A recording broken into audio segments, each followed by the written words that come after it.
Police સ્ટેશનની અંદર નામદાર સર્વોચ્ચ અદાલતની ગાઈડલાઈન પ્રમાણે જે કંઈ પણ કેમેરા સીસીટીવીઝ છે એના ફૂટેજીસ છે પબ્લિકને સાજા કરવાના, પબ્લિકને આપવાના એવી જોગવાઈ છે. પણ જ્યારે તમે આરટીઆઈ કરો છો ત્યારે એની અંદરથી એક જ જવાબ આવે છે કે એ અંડર મેન્ટેનન્સ હતું, બંધ હતા, પાવર ખોરવાઈ ગયો હતો. These are the excuses. અને આવું થતું હોય. શું પોલીસ કોઈના પર હાથ ઉપાડી શકે ખરા? 31મી રાત્રે યુવાધને એકત્રિત થઈને નવા વર્ષને ઉમળકાભેર વધાવ્યું. ઠેર ઠેર પાર્ટીઓ યોજાઈ, પરંતુ ઘણા પીવાના શોખીનોએ નવા વર્ષની પહેલી રાત પોલીસ સ્ટેશનમાં વિતાવી પડી, જેનું કારણ હતું પોલીસની સજ્જતા. પોલીસ બ્રેથ એનાલાઇઝર અને બોડી વોર્ન કેમેરા સાથે સજ્જ થઈને રસ્તા પર ઉતરી હતી. કેમ કે ચેકિંગ દરમિયાન ક્યારેક પોલીસ સાથે ઘર્ષણ થાય તો બોડી વોર્ન કેમેરા ફૂટેજ ખૂબ જ મદદરૂપ થાય છે, જેનું તાજું ઉદાહરણ છે અમદાવાદના પારડીમાં મહિલા અને ટ્રાફિક પોલીસ વચ્ચે થયેલી બોલાચાલી.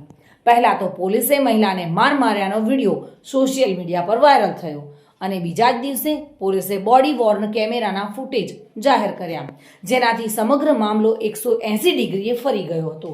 કારણ કે એ વિડીયો જોઈને મહિલાના પોલીસ સાથેના વર્તન પર જ સવાલો ઊભા થયા હતા.